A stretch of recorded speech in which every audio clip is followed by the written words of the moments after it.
राज्यात 29 ते 31 मे दरम्यान पुन्हा जोरदार पाऊस होण्याची दाट शक्यता आहे। त्यामुळे शेतकऱ्यांनी आज उद्या लगेच पेरणीची घाई करू नये। राज्यात साधारण 3 जून नंतर मान्सूनचा पहिला टप्पा किंवा स्पेल संपेल। त्यानंतरच म्हणजे साधारण जूनच्या पहिल्या आठवड्याच्या शेवटी शेतकरी वर्गाने पेरणीला सुरुवात करावी असा सल्ला ज्येष्ठ कृषी हवामान तज्ञ डॉक्टर रामचंद्र साबळे यांनी दिला आहे। महाराष्ट्रातील सर्व शेतकरी बंधूंना माझा नमस्कार। मी डॉक्टर रामचंद्र साबळे आपणाला यापुढील काळात हवामान कसं राहील आणि शेती व्यवस्थापन कसं करायला पाहिजे याबद्दल मी थोडक्यात माहिती देत आहे।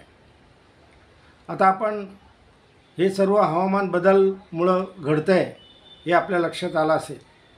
13 मे पासून जो पाऊस महाराष्ट्रामध्ये सुरू आहे तो दररोजच चालू आहे आणि यापुढं पावसाचं प्रमाण काही प्रमाणात का होईना वाढणार आहे अशी सद्यस्थिती हवामानाची आहे। महाराष्ट्रावर 28 मेला बुधवारी 998 ते 1000 हेक्टोपास्कल इतका कमी हवेचा दाब होतो आहे आणि कमी हवेच्या दाबाचं क्षेत्र निर्माण होतं आहे। त्यानंतर 29 मेला ती स्थिती राहणार आहे। त्याबरोबरच 30 मेला ही ती स्थिती राहणार आहे। 30 मेला 998 हेक्टोपास्कल एवढा कमी हवेचा दाब राहणारच आहे। 31 मेला 1000 हेक्टोपास्कल इतका कमी हवेचा दाब राहणार आहे। त्यामुळं 28 मे ते 31 मे या सर्व कालावधीत पावसाचं प्रमाण वाढणं शक्य आहे आणि त्यामुळं पाऊस उघडण्याची जी क्रिया आहे ती 1 जूनला 1002 हेक्टोपास्कल हवेचा दाब वाढेल तेव्हा पावसाचं प्रमाण कमी होईल।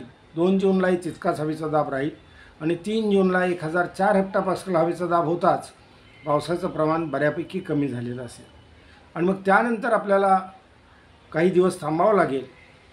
वापसा येईपर्यंत थांबणं जास्त चांगलं।